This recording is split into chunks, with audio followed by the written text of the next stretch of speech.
It's a tricky question because I think the answer is yes. This team is going to go as far as Lamar Jackson's arm can take them, as long as Lamar Jackson is the quarterback there. But I think that's pretty damn far. Like, they were 14-2 last year, the MVP of the league. They got upset, but it wasn't because Lamar was awful. So, yeah, I think in this season and seasons going forward, and that's probably true of most quarterbacks or most teams. The team is going to go as far as the quarterback's arm can take them. I think Lamar is special because his arm doesn't have to be that great because everything else is built on his ability to run. So it feels like I'm taking a shot at Lamar by saying that they are limited by his arm, but if that limit is 14-2, number one in the AFC in league MVP, I think that's good enough to win a Super Bowl. And that's a good limit to have. There are lots of other teams who can't even dream about that as a possibility. I think that is a possibility as long as they have a good defense and as long as they have Lamar Jackson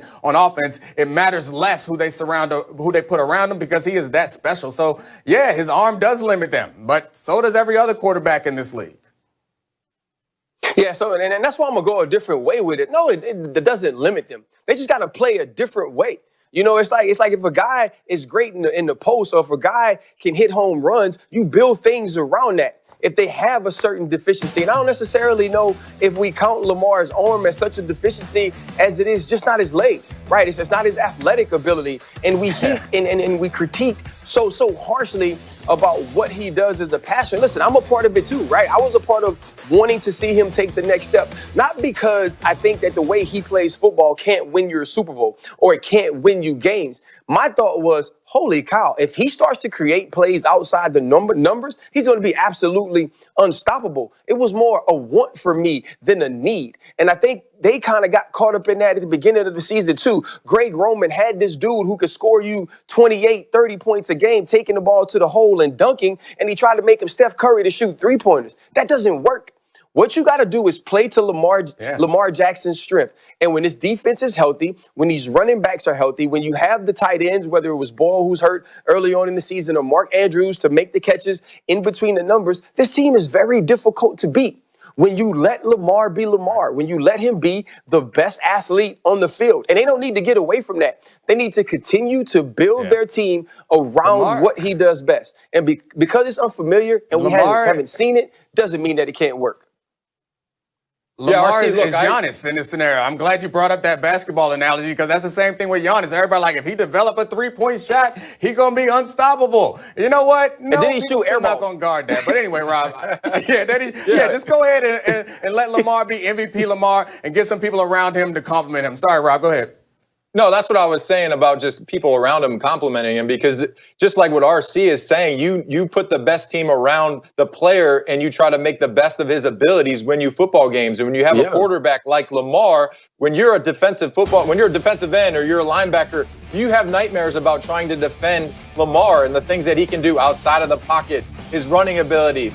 And I don't think his arm limits that team at all. I think that if they have a limited receiving core, or they don't have a guy that necessarily is a two tight end set, which they like to be in two tight ends, if they have two talented tight ends, that helps Lamar because he has two guys out there that can run intermediate routes. He can make all those throws. We've seen him make all the throws. I don't think his arm limits them. I think that in this season, we've seen some of the limitations are the supporting cast around him with receivers, running backs. And the year before that, he had a great running game. And what did he do? He was the MVP. Right. I mean, he has accuracy issues. I think we would be lying to ourselves if we didn't say that was a thing that is true. He doesn't have any trouble reading. Like, he sits in the pocket. He doesn't have any trouble going through his progression. He sits in the pocket. He consistently makes the right decisions. He can make big plays with his arm, but he does have concerns with his accuracy here and there. But I don't think it's enough to be debilitating because he gives you that running threat where it's just like, we talk about no risk it, no biscuit. Lamar is the only quarterback in the league. I guess maybe you could throw Patrick Mahomes in there and Aaron Rodgers, where you get the biscuit without risking it. Like Lamar Jackson, you don't even have to put the ball in the air and he might go for 45 yards. I like biscuits. He just bringing biscuits. He bring them all the time. If you like biscuits, Lamar Jackson will bring them without risking it. That's what my mama biscuits from Martin. That's what Lamar Jackson brings you. He is a guy where you don't have to worry about an interception. If you need an 80-yard play, you might get one, and he don't even have to put the ball in the air. And here's the other thing. The Bills had a quarterback who people thought was extremely inaccurate. You know what they did? They traded the form and got him Stephon Diggs, and now he's an MVP candidate this year because of his accuracy down the field. Surround Lamar with the right people, You'll get the best Lamar. Well done. All right, well, let's stay with the AFC, gentlemen. We're talking about the Titans. They can take the division this Sunday, but also the Texans, they have some hopes of dashing the Titans' playoff hopes. So, Dom, do you think that Mike Vrabel should get a pass if the Titans don't make the postseason? No, we're not giving out passes. You get criticized if you don't make the postseason.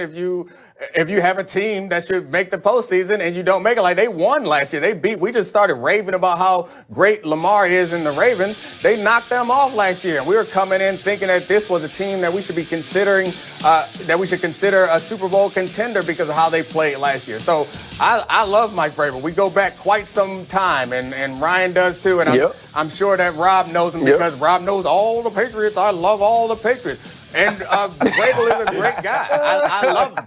He's a hell of a motivator. He's a hell of a coach. But you don't get no passes in this league. He's one of the most honest and trustworthy people I know. But that don't get you no pass. You win, you get a thumbs up, a pat on the back. You lose, you get criticism. I'm sorry, it's just the way it is.